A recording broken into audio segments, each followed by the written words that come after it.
Thank you and welcome to the show this morning. The topic this morning is the African American history in Nashville, Tennessee between 1780 and 1930. And of course we have with us the author of the book, The African American History in Nashville between 1790 and 1930, Professor Dr. Bobby Lovett from Tennessee State University, who is also the Dean of the School of the College of Arts and Sciences at Tennessee State University. And of course, Dr. Lovett, let me welcome you to the show this morning. Thank you, Dr. Haney. And indeed, Dr. Lovett, to say that and as many of our viewers probably know, we've had you on this show on a number of occasions, talking about African American history from a national point of view. You've talked about the Declaration of Independence with us, the Constitution of the United States, just a number of other topics.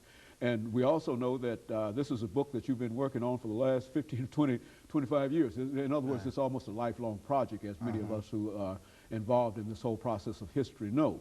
And of course, what we'd like to do today is to give you an opportunity to talk about this book and to tell folks, because I know that it's been sold throughout Nashville and many other areas, and that you've got quite an audience dealing with it, and we want to try to at least tap into that and to talk about this book and to give you an opportunity to do so. But before we get into that, Dr. Lovett, let's have you to give us some information about Dr. Bobby Lovett, your background, your education, and some of the other things that were important that led you to the College of Arts and Sciences as the Dean, and eventually led you to write in this book dealing with the history of Nashville between those periods. Well, my education really began growing up in Memphis, Tennessee. I graduated from high school there at Booker T. Washington High School.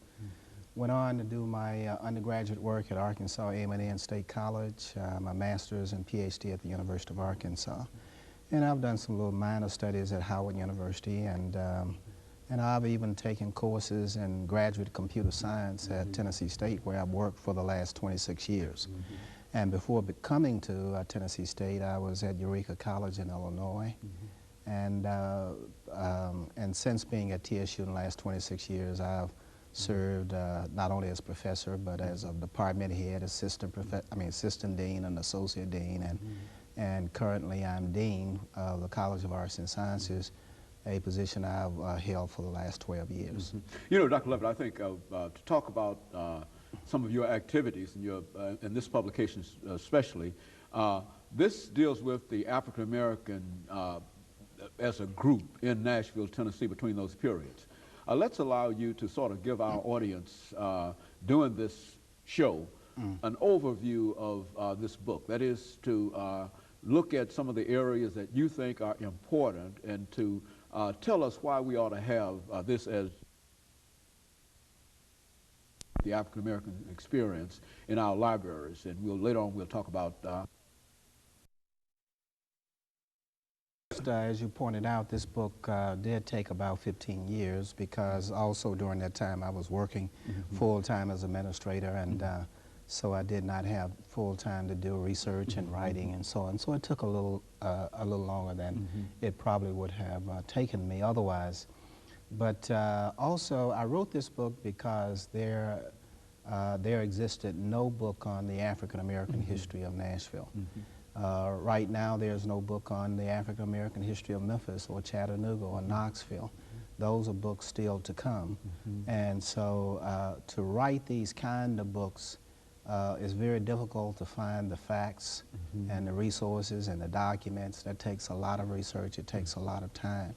I tried to do three things in this book. One, to make it a good analysis of history, so there's a lot of interpretation in the book.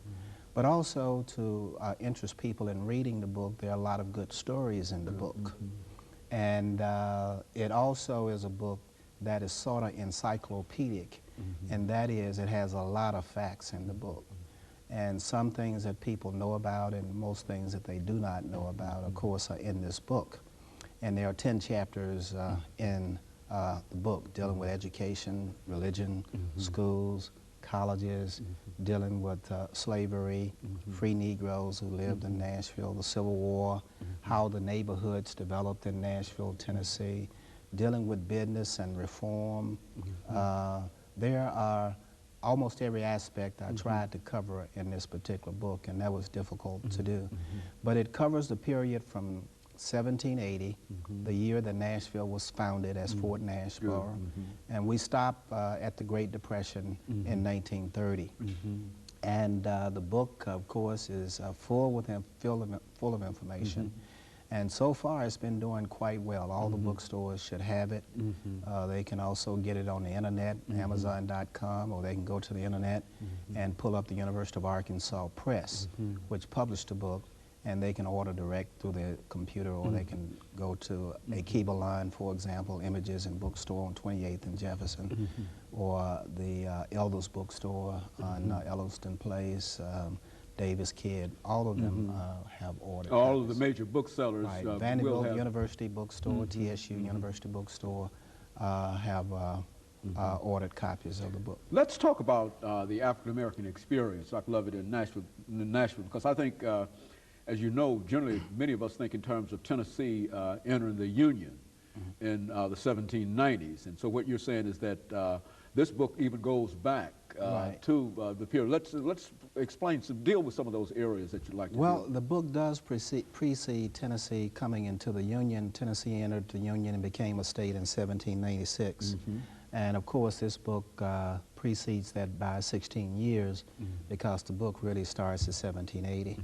To tell you the truth, I started the book really in the winter of December 1779. And that is because that is the period when the first settlers came. But with those settlers, of course, were African Americans. Most of them were slaves, but there were some free African American families with the settlers who founded Nashville. With the original settlers that founded With the original settlers in 1780, and I talk about some of those in that book. But African Americans made up about 25% of the population, about what they make up today of Nashville. And that's a significant percentage. And of course, they were engaged in every occupation you can imagine, and therefore were very important to the economy and the well-being of this particular new frontier city. And as you read about them, which is the first 2 chapters of the book, you probably become a little amazed at how complex African American society was before the Civil War and before slavery ended. What do you mean when you say how complex? Why don't you give us some idea, some understanding as to how this complexity? One of the things I try to explain in the book is that African Americans were not monolithic, and that is, they were not all slaves, they were not all free Negroes, for example. One of the groups that I categorize in the book are called quasi-independent slaves. And these persons were slaves, but they were slaves who were allowed by their masters to live separately, rent a house, or rent a rooming house with other quasi-independent slaves and so on. And they brought the master part of what they earned, but they went to work every day. They worked for somebody else, and they gave the master a part of the money, hopefully saved enough money that one day they could buy their freedom and so on. 22% of African Americans in Nashville were free, a very large percentage. And then, of course, there were also 25% of African Americans who were hired slaves. And that is, the masters hired them out. In other words, slavery operated in the urban environment like Nashville, whereby doctors and lawyers and merchants and businessmen purchased slaves and then hired the slaves out to make extra money. And a slave could bring as much as $150 a year. They could recover their investment in that slave in 7 years. Very good. And of course, Dr. Love, let me interrupt here because we're coming up, excuse me, our first commercial break. After we come back, we'll allow you to continue this analysis of the African-American population in Tennessee and to give us some additional information, and especially some information in reference to this hiring out system, because I think that not many folks are familiar with that. And let's do that when we come back for this second break after this commercial break. And we'll be back with our audience following this short commercial break. The topic is the history